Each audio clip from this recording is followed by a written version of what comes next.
Bonjour tout le monde, j'espère que vous allez bien, on se retrouve pour notre brief du jeudi 28 mai 2020 et comme d'hab avant de commencer je tenais à vous inviter à nous rejoindre sur Discord, donc n'hésitez pas, le lien est en description dans les commentaires, donc comme ça vous pouvez rejoindre la communauté sur Discord et dans ce Discord quand vous allez y arriver, vous allez atterrir dans ce petit salon bienvenu dans lequel tout y est expliqué et si jamais dans la section documentation il y a un petit lexique qui vous sera utile pour comprendre un petit peu les termes que j'utilise, donc voilà, n'hésitez pas à aller checker tout ça et pas mal d'autres docs qui sont très intéressantes.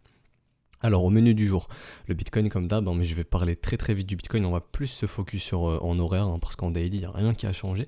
On va aller voir un petit peu les spreads forward, enfin futurs du coup maintenant désolé. Comme d'habitude les assets à risque et les risk off comme d'hab. Un petit peu la dominance sectorielle, ça fait longtemps on n'en a pas parlé, voir s'il y a des petites choses intéressantes, et pour les nouveaux je vous dirai un petit peu c'est quoi la dominance sectorielle. On ira jeter un petit coup d'œil sur les alts, donc aujourd'hui comme d'hab ETH, XRP, LTC, ensuite on va s'attaquer à EOS juste ici, donc EOS, XTZ, XMR et Link, voilà ce sera pour aujourd'hui, et on va aborder quelques petites alts Shad, donc voilà on va aborder ça aujourd'hui. Alors, pour le Bitcoin en daily, bonjour, rien de plus à dire, vraiment. Tant qu'on est dans la battle zone, le cours ne fera rien, ok.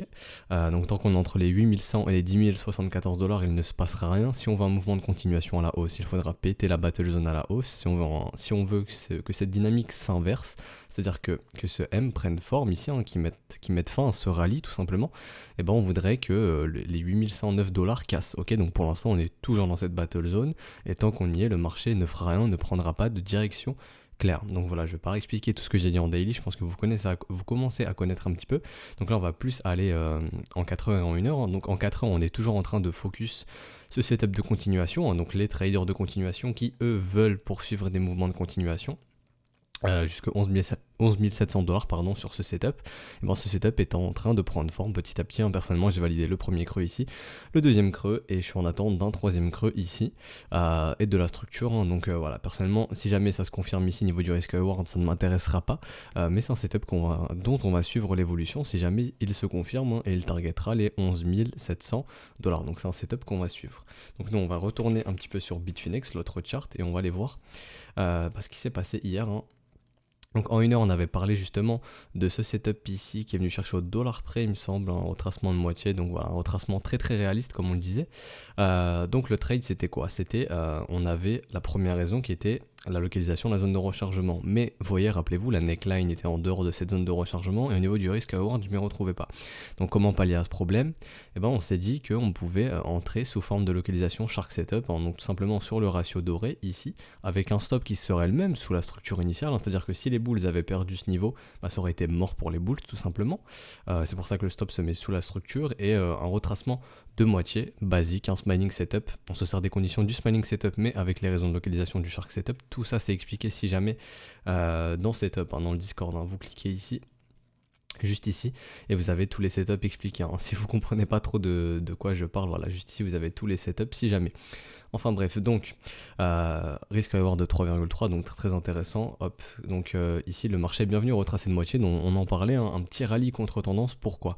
Parce que le marché a commencé à structurer un petit W par-ci, etc. On commence à avoir une petite divergence ici, des W sur le momentum, donc on se disait ok, on est peut-être mature pour un rallye contre tendance, et ce qui me faisait penser ça, comme je vous le disais, personnellement c'était un petit peu au niveau de l'order flow, de voir ici beaucoup de gens shorter ce marché. Donc là on a eu une accélération des shorts, et je me suis dit ok, va très probablement falloir les dégager juste ici. Donc le marché a été chercher un pic de liquidation ici à 17 millions, et lorsqu'on a dégagé pas mal de bulls, on s'est attaqué aux bears, juste ici, 15 millions. Donc voilà, c'est ce qui m'amenait à penser que ce marché pouvait retracer aussi un petit peu. C'était ici vraiment l'open value explosé avec un funding négatif, donc majoritairement des vendeurs. Et je me suis dit ok, on va peut-être aller les dégager, et c'est ce que le marché a fait. Donc maintenant le retracement de moitié a été effectué. Donc voilà, petit rallye contre tendance, donc tout simplement smiling setup. Et dans le Discord on m'avait demandé est-ce que cette divergence t'embête un petit peu? C'est une question que je suis toujours en train de me poser, donc là je réponds en brief à tout le monde. C'est une question que je me pose toujours, en fait, de me dire ok, est-ce qu'une divergence peut annihiler le trade? Donc là, comme c'est toujours sous paper, cette nouvelle condition je suis en train de tester, et si les stats me disent que non, c'est ok, même s'il y a une divergence, mon cerveau sera ok. Si les stats me montrent que quand il y a une divergence divergence, très généralement le marché va pousser plus bas et annihile et avale un petit peu la structure, on va sous la structure, ça suffira aussi pour me convaincre de me dire que ok, si le marché derrière diverge, ça ne m'intéresse plus. Donc voilà, là c'est toujours une condition qui est en étude et j'aurai la réponse que quand j'aurai fait assez de paper trading, et je vais aussi aller backtester un peu dans le passé pour voir ce que ça donne. Mais quoi qu'il en soit, le marché a bien retracé de moitié, donc maintenant on peut se dire ok, peut-être ce rallye contre tendance est terminé. Donc là je vais retirer ça. Je vais tout simplement retirer tout ça, on s'en fiche maintenant un petit peu. Je vais aussi retirer ça, on s'en fiche. Donc ça c'était pour le setup, je vais pouvoir retirer ça. Et la question qu'on peut se poser c'est ok, est-ce que le marché il va pas revenir en zone de rechargement de short, tout simplement parce que pour moi ici c'est clairement un trading range, comme on l'a vu c'est une battle zone entre les 8100 et les 10 100 $ grosso modo. Et ce qui est très très très très intéressant, et vous allez le voir aussi, je pense que ça va sauter à vos yeux. Donc là je vais juste tracer la trendline, donc de ce M ici. Comme ceci là, hop, si j'arrive bien à avoir les bons points, comme ceci. Donc voilà, je ne serais pas étonné non plus que le cours aille chercher la trendline, mais ça on s'en fiche un petit peu pour le moment. Moi ce qui me saute aux yeux en fait, c'est que dans ce trading range, ce qui est très très intéressant, et là je vais cacher les schémas, c'est que là on estime que c'est le haut du range, le haut de la battle zone, ici le bas de la battle zone, et ce qui est intéressant c'est que quand on vient sur le bas du range, hop, on structure ça avec un W. Quand on va sur le haut du range, on structure ça avec un M. Donc ce qui est très très intéressant, c'est de voir que le marché, il top avec des M et le bottom avec des W. Vous voyez ici, W, M, etc. Donc là c'est très très intéressant. Donc là, clairement quand le marché vient taper le bas de la borne basse du range W, donc les boules se montrent, et quand on vient chercher le haut, les bears se montrent. Donc ce qui montre, comme on en a parlé précédemment, une contraction, comme ici, on le voit clairement ici, contraction, donc le sommet le plus haut, le creux le plus haut, sommet plus bas, creux plus haut. Donc vous voyez ici, contraction du cours, le cours est en train de se contracter, c'est comme sur le momentum, et ça traduira soit le mouvement de continuation à la hausse, qui ira pousser plus loin dans la zone de rechargement. Donc on avait parlé des targets de continuation, donc 11 700, ensuite 14 000 $, etc. Ça veut pas dire qu'on va aller chercher à ces prix là si jamais on a un mouvement de continuation. Ici c'est juste des targets théoriques AB égale CD, on en avait parlé. Ou alors le marché va justement topper ici, donc cette contraction va être gagnée par les bears, donc par exemple quelque chose comme ceci. Donc voilà, on va commencer à avoir des M se mettre en place, et qui mettra fin à ce rallye. Et ensuite on en avait parlé, donc voilà, le premier arrêt, la zone de rechargement, etc. Je vais revenir dessus, comme ceci. Voilà, le premier arrêt en cas de résolution baissière, qui sera une target la première à venir chercher à mon sens. Et si jamais ce premier arrêt cède, la zone de rechargement, la seconde target. Et la question qu'on se posera, c'est si jamais le marché top ici, de se poser si on est toujours dans une dynamique baissière, et si c'est le cas, les bears iront péter les 3008, tout simplement. Et si on pète les 3008, il est très très probable d'aller sous 3000 $. Pourquoi ? Parce que dans ce trading range, vous pouvez voir que là où il y a eu le plus d'exécution de volume, là où il y a eu le plus de volume échangé, c'est les 3008. Donc clairement ici, il y a de gros big boys qui refusent que le BTC aille plus bas, ici donc entre 4002 et 3400 $ grosso modo. Donc voilà, le point de contrôle est à 3800 $. Donc si on va plus bas que 3800 $, je pense pas que ce sera pour leur faire un cadeau et puis revenir 3000 et faire double bottom. Enfin revenir tester juste les 3000 et repartir, je pense pas. Je pense que si on s'affranchit des 3008, ce sera pour dégager tous ceux qui ont acheté là et se servir de leur liquidité, parce que très très probablement ceux qui n'ont pas pris leur profit ici, vont céder leur bitcoin plus bas, tout simplement. Mais ça on en est encore très très loin. Ce qu'on va demander aux bulls, si jamais le marché top ici, c'est de nous faire un beau W comme ceci, de se dire ok, maintenant on repasse dans une dynamique haussière, il est très très probable d'aller tester le haut du range, et si celui-ci cède, on ira très très probablement pousser à aller tester la TH, et puis si la TH cède, découverte de prix, et puis Bitcoin à 30 000, 50 000, 100 000, qui sait, j'en sais rien. Mais pour l'instant, ça on en est très très loin. Pour ce faire, il faut d'abord que les bulls inversent la dynamique, et pour l'instant, en tout cas en échelle hebdomadaire, la dynamique est du côté des bears, parce qu'on fait des M-top avec des V-bottom, et ça c'est signe d'une dynamique baissière. D'ailleurs, rappelez-vous, les V-bottom sont très très généralement amenés à être testés, donc voilà, faudrait pas être étonné si Bitcoin puisse revenir faire un tour ici, comme on en parlait. Donc là, ce serait des localisations très très intéressantes pour les investisseurs de DCA, mais rappelez-vous juste ici, des gros creux dans le volume profile, qui indiquent au Bitcoin de revenir faire un petit peu de business ici. Est-ce qu'on va y revenir? J'en sais rien, mais c'est ce que nous indique le volume profile ici, revenir faire du business ici. Et si jamais les 1200, les 3000 $ cèdent, on voit qu'il y a aussi du business à venir faire ici, dans ce gros creux dans le volume profile, et ça potentiellement jusqu'à 1200 $. C'est pour ça que ma langue a fourché à 10 200, parce que ça je l'ai déjà étudié auparavant. Est-ce qu'on va y aller? J'en sais strictement rien, mais si jamais le bottom n'était pas ici, que le Bitcoin décide d'aller plus bas, le creux dans le volume profile ici peut nous amener à penser tout simplement qu'on ira faire un tour dans cette zone, donc entre les 1100 et puis voilà, grosso modo les 3000 $ tout simplement. Mais ça, on en est encore très loin. Peut-être que le Bitcoin n'ira jamais chercher ces prix-là, potentiellement.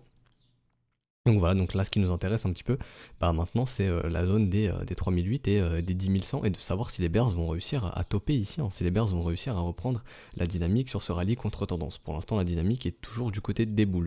Donc voilà, je pense que pour le Bitcoin on a fini, on va pas plus s'attarder dessus. On va aller voir les spreads futurs. Donc rappelez-vous ici les spreads futurs, on en parlait, est-ce qu'on serait capable d'instaurer ce petit W, chose qui a été faite, donc qui a permis aux bulls de respirer un petit peu. Donc là on retourne son compte en go, donc la demande est supérieure à l'offre, donc on peut se dire que ce marché peut pousser encore un petit peu.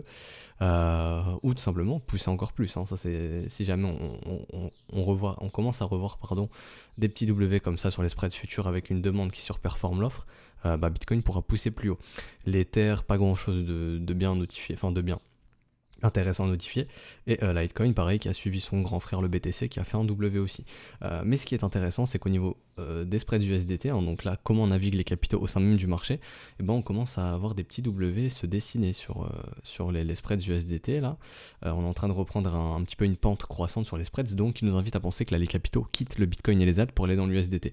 Donc la question qu'on peut se poser, c'est est-ce que ici on est en phase de distribution quand on regarde un petit peu les spreads USDT, hein. Donc ici les capitaux sont en train de se casser dans l'USDT ici, donc potentiellement des big boys qui sont en train de vendre leur Bitcoin calmement contre de l'USDT et qui sont en train de se barrer du Bitcoin potentiellement, hein. Donc ici peut-être une phase de distribution. En tout cas c'est ce que ça nous amène à penser les spreads USDT, et cette phase de distribution sera confirmée que lorsqu'on ira break les 8100. Hein, auquel cas ça peut très bien être une nouvelle phase d'accumulation si on résout cette battle zone à la hausse. Mais au niveau des spreads USDT, en tout cas, on pourrait se dire que voilà, c'est potentiellement une phase de distribution vu que les capitaux se cassent du Bitcoin, hein. Mais après, ça peut aussi être de l'absorption acheteuse, hein, c'est-à-dire que ici, la majorité est en train de se casser dans l'USDT, et puis il y en a d'autres qui sont en train de se remplir les poches des Bitcoin pour un mouvement de continuation. Donc voilà, il y a plein d'interprétations possibles, ça dépend de quelle interprétation vous y trouvez plus de valeur. Encore une fois, ici, ce n'est que spéculatif.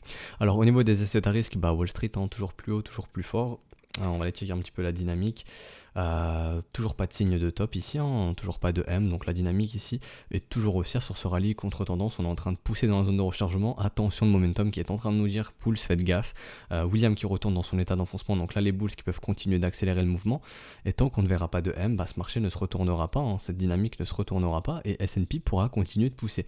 Alors rappelez-vous, la question qu'on peut se poser, c'est est-ce que S&P et Bitcoin sont corrélés? Bon, pour l'instant on dirait pas trop parce que le Bitcoin il est un peu en mode off, ou alors est-ce que le Bitcoin il est en retard et il va se mettre à suivre le S&P après, et donc du coup aller casser les 10 100, c'est une question qu'on peut se poser.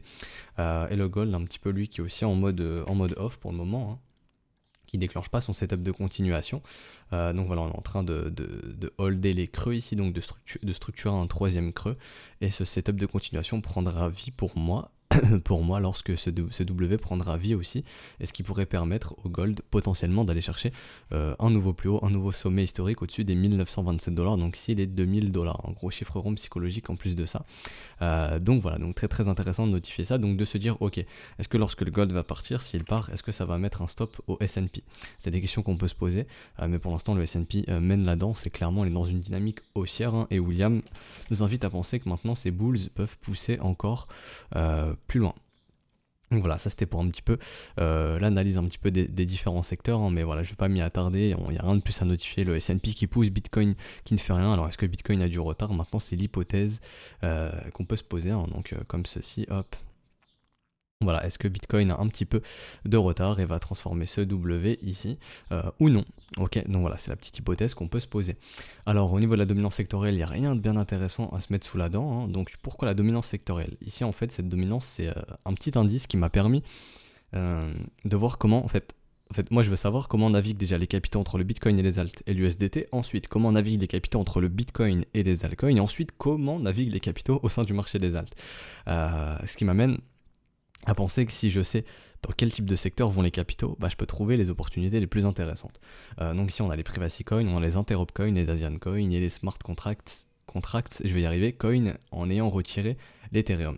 Et la question qu'on peut se poser, c'est est-ce que les privacy coins vont réussir à structurer ce W? Si c'est le cas, j'irai chasser des stratégies SHAD plus majoritairement sur les privacy coins, hein, parce que ça voudrait dire que les capitaux entrent majoritairement dans les privacy, donc il est plus probable de récupérer des doubles sur les privacy par exemple que sur, je sais pas, sur les Asian coins, hein, qui eux vont déjà chercher un nouveau plus bas.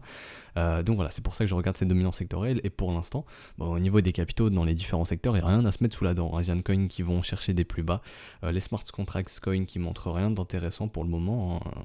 Voilà, on n'a pas de bon gros W qui nous amène à penser que ça y est, les capitaux retournent dans les smart contracts coins, ils sont bien en train de se barrer pour le moment, donc rien de bien intéressant de ce côté-là. Et les interop coins, c'est la même chose, pour l'instant il n'y a rien de bien intéressant, donc toujours en train de rechercher un petit peu. Et lorsqu'on se mettra à avoir de bons gros W sur toutes les dominances sectorielles, on pourra dire ok, là les capitaux rentrent en masse dans les altcoins, et là ça peut être l'occasion entre guillemets rêvée d'aller déclencher des stratégies SHAD si aussi les conditions qu'on recherche pour lancer des stratégies SHAD se montrent. Donc voilà, donc au niveau d'Ethereum pour le coup, pareil que Bitcoin, je vais pas m'attarder dessus, hein, toujours dans cette grosse zone de combat entre les 227 et les 175 dollars, donc on attendra une résolution, soit cassure par le bas des 175, soit cassure par le haut des 225, pour l'instant voilà, battle zone, et je pense que Bitcoin donnera le ton sur Ethereum, hein, si Bitcoin résout à la hausse, Ethereum fera de même et vice versa. Alors XRP, un peu moins encourageant que Ethereum pour le coup. Alors XRP qui arrive à maintenir son premier arrêt, donc tant que c'est le cas sur XRP, on peut se dire que XRP peut continuer d'aller péter son sommet et pourquoi pas aller pousser dans la zone de rechargement de short, mais pour l'instant voilà, la dynamique semble un petit peu compromettante pour les bulls, hein. On se remet à voir des M ici, dans des potentiels M, c'est pas très joli, et on pourrait se dire qu'on peut aller faire un tour dans la zone de rechargement, voire plus bas ensuite, hein, parce que rappelez-vous, en weekly et en monthly, cette dynamique est toujours baissière, ok, la dynamique n'est toujours pas haussière sur XRP, donc avantage pour les bears, hein, et eux leur objectif aux bears ça va être d'aller péter les 12 centimes de dollars, donc plus bas. Non, je voulais pas mettre d'alerte. Donc vous allez péter plus bas que les 12 centimes de dollars. Litecoin c'est la même chose, il n'y a rien d'autre à notifier, hein. Le premier arrêt qui tient, donc Litecoin c'est un peu un copier-coller d'XRP pour le coup, donc je vois rien d'autre à dire, hein. Depuis ce M on pourrait penser qu'on est dans une dynamique baissière, donc attention, si le marché avale ce M avec un nouveau W, on pourrait dire ok bon bah c'est reparti, mais pour l'instant c'est pas le cas, donc surveillance sur LTC, le premier arrêt tient, donc objectif des bulls d'aller péter le plus haut. Si jamais le premier arrêt cède, on se dira ok, zone de rechargement. Donc là pour les investisseurs qui utilisent la méthode DCA, vous ça peut énormément vous intéresser. Et je le rappelle, hein, mais en weekly c'est comme XRP, comme Bitcoin, la dynamique est toujours baissière. Donc l'objectif des bears ce sera d'aller péter les 25 dollars plus bas, juste ici. Donc non, oui, 24,8 dollars. Est-ce qu'ils vont y arriver? J'en sais strictement rien. Mais ça, ce sera l'objectif des bears, hein. Si jamais le premier arrêt cède, on pourra se dire ok, ce mouvement tendanciel ici, ce petit rallye contre tendance est officiellement terminé. Et maintenant on vise, si le marché arrive à trouver son second creux ici, ou s'il n'y arrive pas et qu'on poursuit plus bas. Donc voilà, ça c'est des questions qu'on pourra se poser.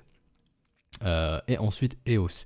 Alors EOS lui, potentiel setup de continuation je dirais, donc je vais cloner ça, on va en suivre l'évolution, donc ici qui nous ramènerait chercher quasiment la zone de rechargement de short, donc rappelez-vous, hein, la raison de localisation c'est entre 0,33 0,66, moi je le vois là que c'est bon, ici on est bien entre 0,33 0,66, j'ai pas besoin d'afficher les bons niveaux, donc ici on pourrait se dire ok, premier creux, second creux, on pourrait trouver un troisième creux comme ceci, et là se dire ok let's go, et ça nous ramènerait sur les 3,94$, donc EOS qui est potentiellement en train de structurer un setup de continuation ici. Si jamais le premier arrêt cède, bon bah ici on cassera ce creux ultime et ce setup sera annihilé. Et on ira, pardon ma voix flanche un petit peu, et on ira très probablement chercher la zone de rechargement, et pareil se demander si ce bottom était réel, hein, et si ce bottom n'était pas réel, bah le marché ira pousser plus bas. On notifie aussi au niveau du volume profile qu'on a un énorme creux ici, donc pas étonné de revoir un EOS revenir faire du business dans cette zone, remplir un petit peu, refaire du business ici pour remplir le creux ici dans le volume profile. Alors XTZ, la question qu'on se pose c'est actuellement est-ce que ce marché est en train de nous faire un gros M-top, donc de repasser dans une grosse dynamique baissière. Pareil au niveau du volume profile, on voit qu'il y a un énorme gap ici entre les 1,75$ et les 2,50$, 60 grosso modo, donc le marché demandera à revenir faire du business ici très probablement. On le voit, hein, c'est un gros creux, et ça depuis l'historique de XTZ, hein, il y a un gros creux ici dans cette zone, le marché la travaille très rarement, donc on sera amené à revenir la travailler. Peut-être aussi ici revenir travailler cette zone, qui sait, hein, ce gros creux ici aussi dans le volume profile, pourquoi pas revenir tester entre les 57 centimes et les 80 centimes, est-ce qu'on va y aller, j'en sais strictement rien, mais ici si ce bottom n'était pas réel, que le marché va plus bas, ça serait une target complètement réaliste, hein, de revenir chercher ce gros creux ici dans le volume profile. Mais quoi qu'il en soit, ici, On se demande si le marché est en train de topper. Donc au niveau du momentum, depuis ce M top ici, enfin depuis ce M sur le momentum divergent, on peut se dire que le momentum est dans les mains des bears, que donc la dynamique interne est très très inquiétante pour les bulls, et que les bears sont probablement en train d'essayer d'instaurer un top ici. Comme on l'a montré, si les bears arrivent à casser les 2,26$, on saura que le marché a bien inversé cette dynamique, on a bien top ici. Et la prochaine zone à surveiller, ce sera très très probablement la zone de rechargement, donc entre les 1,80$ et les 1,45$.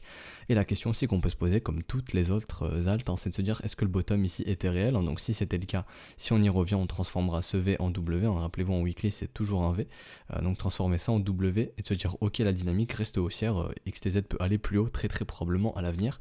Ou alors de se dire ok, on transforme ce gros V ici en gros M et très très probablement qu'on ira revisiter le gros creux dans le volume profile ici comme on l'a vu plus bas. Est-ce qu'on va y aller? J'en sais strictement rien. Encore une fois, je vous dis pas qu'XTZ va aller là-bas. Je vous dis juste que ça ferait sens, entre guillemets, d'y retourner pour refaire un petit peu de business dans ces zones. Mais pour ça, il va falloir y retourner. Et pour l'instant, il n'y a rien qui nous indique qu'on va probablement y retourner. Ok. Alors XMR c'est la même chose qu'XTZ, copier-coller. Creux dans le volume profile ici aussi, on pourrait se dire ok, le marché peut faire un petit peu de business dans cette zone. Donc ici, un petit peu dans cette zone ici. Gros volume exécuté ici, d'ailleurs aux alentours des 49$, assez intéressant de notifier ça. Au niveau des 49$, il y a pas mal de volume, un petit peu le point de contrôle ici, donc assez intéressant de le notifier. La dynamique qui devient assez inquiétante pour les bulls. Maintenant les bears sont en contrôle du momentum, on va checker un petit peu le volume. Volume décroissant du côté des bulls, mais les bears non plus qui n'arrivent pas à initier de mouvement baissier ici pour le moment. Baissier. Toujours pas de signe de dynamique baissière ici pour le moment sur XMR, donc on pourrait continuer de pousser sans trop de soucis, surtout que le premier arrêt n'a pas cédé. Donc si les bears veulent récupérer la dynamique, il faudra qu'on casse grosso modo les 53$ pour aller revisiter la zone de rechargement. Et encore une fois, la question qu'on se pose, c'est est-ce qu'on est mature pour retourner dans une dynamique haussière, parce que pour l'instant cette dynamique est toujours baissière. XMR va bien chercher de nouveaux plus bas, donc la dynamique reste bien baissière, majoritairement la tendance aussi reste baissière. Et ce qu'on demandera à XMR, c'est de transformer ce V en W, et si jamais ce n'est pas le cas, on ira plus bas et on ira retester des prix plus bas si ce V bottom ne tient pas et n'est pas transformé en W. Et on va terminer avec Link, car donc Link, XTZ et comme on l'a vu XMR, c'est pareil. On essaie d'instaurer un top ici. Donc si ce M prend forme, on se dira ok, la dynamique ici devient bear, on ira très très probablement s'affranchir aussi du premier arrêt. Pareil qu'XTZ, il y a il y a du business à venir effectuer ici, donc entre grosso modo les 3,20$ et les 2,35$, un petit peu de business à venir faire ici, on va voir si on n'a pas plus bas. Donc voilà, grosso modo ici aussi potentiellement un petit peu revenir faire du business un petit peu dans ces zones si jamais ce bottom ici ne tient pas sur Link, le bottom des 1,45, si jamais il ne tient pas, si jamais le marché va plus bas, on pourrait se dire ok, il y a du business à revenir refaire jusque potentiellement 54 centimes. Alors est-ce qu'on va aller rechercher les 54 centimes? J'en sais strictement rien du tout. J'ai pas de boule de cristal, sinon je vous dirais de mettre vos ordres à 54 centimes, etc. Mais j'ai pas de boule de cristal, mais d'après le volume profile, on pourrait revenir faire du business tôt ou tard sur Link, dans cette zone grosso modo entre les 1,54$ et les 60 centimes, 55 centimes. Est-ce qu'on va y aller? J'en sais strictement rien. Mais en tout cas, ici aussi, il y a du business à venir effectuer. Donc probablement qu'on ira par contre ici. Très probablement, ça me semble un petit peu plus réaliste. Mais qui suis-je pour juger qu'est-ce qui est réaliste ou non, voilà. Mais cependant, pareil, la dynamique ici devient assez inquiétante. On pourrait se dire que les bulls ont probablement récupéré le momentum suite à ce W, donc on peut se dire que les bulls ont une petite carte en main pour poursuivre, pour essayer de s'affranchir ici des 4,21$, donc de s'affranchir de cette battle zone à la hausse. Et si jamais ici le momentum revient cassé ici, tout simplement on avalera ce W dans un nouveau M comme ceci et on poursuivra cette dynamique baissière sur le momentum, et là ça sera très inquiétant pour les bulls. Ok, donc là c'est ce qu'on va surveiller. Si jamais ce W se fait avaler, ça serait très bear. Ok. L'objectif des bears, ce sera d'aller s'affranchir des 3,28$ en même temps du premier arrêt. Et ensuite, on verra ce qui se passe dans la zone de rechargement. Si cette zone de rechargement tient, et si elle ne tient pas, si jamais on revient tester ici et que ça ne tient pas, le marché ira très probablement plus bas. Mais c'est encore, on en y est très loin. Ce qu'on va demander maintenant aux bears, c'est d'essayer d'instaurer ce M-top. Et pour l'instant, ce n'est pas le cas. Donc la dynamique reste haussière. Et il est tout à fait probable que les bulls puissent aller s'affranchir de cette battle zone à la hausse et de poursuivre tout simplement. Et l'ultime objectif des bulls, ce sera d'aller déborder la TH, donc les 5$ chiffre rond psychologique. Et si on s'affranchit de ça, aucun souci. Link restera dans une dynamique haussière et dans une tendance haussière très très forte. Et on pourra avoir de nouveaux objectifs haussiers. Mais voilà, pas mal de côté du bull, pas mal de côté à faire putain, pardon, je vais y arriver. Pas mal de côté, pas mal de travail, oh là là, je suis fatigué, pas mal de travail à faire du côté des bulls et pas mal de travail à faire aussi du côté des bears. Donc ici, grosse zone de combat. Donc voilà, tout va se jouer entre la zone des 4,21$ et des 3,28$. Hein. Donc ici, trading range tout simplement. Donc paradis des range traders qui eux sont en train de vendre le haut du range et de racheter le bas du range tout simplement. Et quand on aura une résolution de cette battle zone, tout comme le Bitcoin, eh ben, on saura maintenant dans quelle direction partira le marché, hein, si c'est toujours une dynamique haussière ou une dynamique baissière. Comme je vous l'ai dit, si c'est une dynamique baissière, très très probable d'aller revisiter la zone de rechargement. Et si jamais cette zone de rechargement ne tient pas et que ce V-bottom ici ne tient pas, allez visiter des prix plus bas. Mais ça, on en est encore très très loin, on attendra la résolution de cette battle zone. Et pour terminer, on va parler des altcoins. Donc, des altcoins, oui, mais de la stratégie Shad. Donc, Ubiq qui a confirmé ce W juste ici. On peut le voir, hein, ce W, donc là ce qui m'inquiète un petit peu, c'est le momentum qui ne va pas chercher un plus bas pour un plus haut, pardon. Donc potentiellement on est dans le cadre head fake. C'est pour ça que j'ai placé un tout petit ordre juste ici qui a été fill justement là très récemment, donc sur les 0,786, hein, donc sous forme de shark setup, et mes doubles sont plus hauts. Je tiens à dire que mes doubles n'ont pas été fill, hein, vous pouvez le voir. C'est juste décalé un petit peu, tout simplement parce que le W a été confirmé et j'ai juste en fait acheté la zone de rechargement tout simplement et placé mes ordres doubles. Donc voilà, stratégie Shad déclenchée. Personnellement, je n'ai pas mis tout mon bag dédié à ma stratégie Shad ici. Hein. Je suis à 33%. Donc ce que je vais attendre tout simplement, c'est si je revois des W daily, augmenter peu à peu mon bag pour arriver à ma gestion du risque autorisé, hein, qui est maximum 1,75% de gestion de risque du capital total sur une stratégie Shad. Enfin, du capital crypto, et sinon si le marché va plus bas, j'attendrai de nouveaux W plus bas, hein, pour augmenter mon bag et diminuer ma moyenne de double. C'est à dire que par exemple si Ubiq va plus bas et qu'il me fait un W ici et que je rachète du Ubiq, ma moyenne de double diminuera, par exemple ça passera ici, ok. Donc ce sera le but recherché de pouvoir récupérer des doubles plus rapidement, ok. Donc voilà, c'est pour ça que là j'ai rentré 33% du capital dédié pour une stratégie Shad, donc pour une idée de stratégie Shad, hein. Je parle pas de 33% de mon capital bien entendu, je serai jamais à l'aise psychologiquement de faire ça, je dors pas de la nuit, et je vous recommande surtout de ne pas faire ça bien entendu. Et tranquillement, maintenant, attendre d'aller chercher les doubles, hein, ou que le marché puisse offrir des opportunités plus bas pour diminuer cette moyenne de double. Hein. Mais là, ce qui m'intéressait, c'est notre biais ici qui passe boule en weekly. Hein. Donc là, c'est un petit peu la simulation du Golden Cross, hein, EMA 50, EMA 200. Donc là, avec ce biais, donc assez intéressant de revoir le biais passer boule en haute unité de temps, hein, donc en HTF comme on dit, high time frame, je vais y arriver, je suis désolé.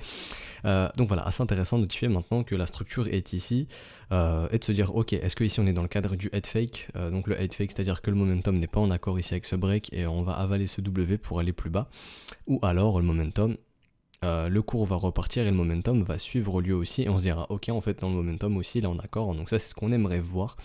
Mais si jamais le momentum n'est pas en accord et qu'un head fake se traduit, c'est pas grave, hein, on attendra, hein, qu'un nouveau W se dessine plus bas pour abaisser notre moyenne de double. En tout cas c'est comme ça que je compte faire, mais voilà, Ubiq qui à mon sens est assez intéressant.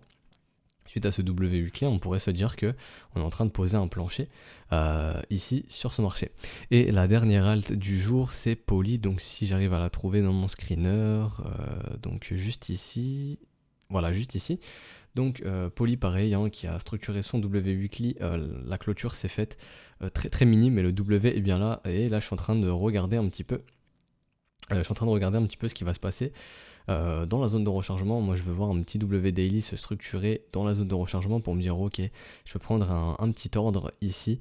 Donc voilà, maintenant c'est ce que je vais focus, hein, mais c'est intéressant de voir que des W weekly sont en train de se mettre en place sur les altcoins, hein, et je me dirais ok, si un petit W se met en place ici, potentiellement prendre un tout petit ordre pour essayer de récupérer des petits doubles, hein, et s'offrir des positions gratuites.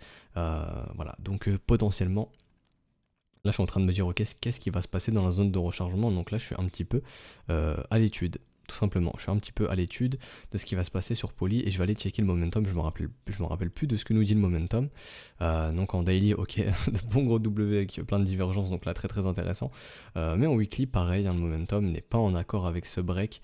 Donc potentiellement, on est dans le cadre d'un head fake. Hein, et si je ne revois pas de W daily, bon bah j'attendrai probablement plus bas si le marché décide d'y aller et d'acheter un W weekly plus bas. Donc c'est à ça, le momentum ici me sert à ça, de voir si on est probablement dans un head fake ou non, et de mon expérience personnelle, lorsque le momentum ne va pas chercher de nouveau plus haut à la structure d'un W, très généralement ça traduit un head fake et on va avaler la structure, ce qui est assez bear. Ok, donc là c'est pour ça que je suis un peu plus dans l'attente sur Poly.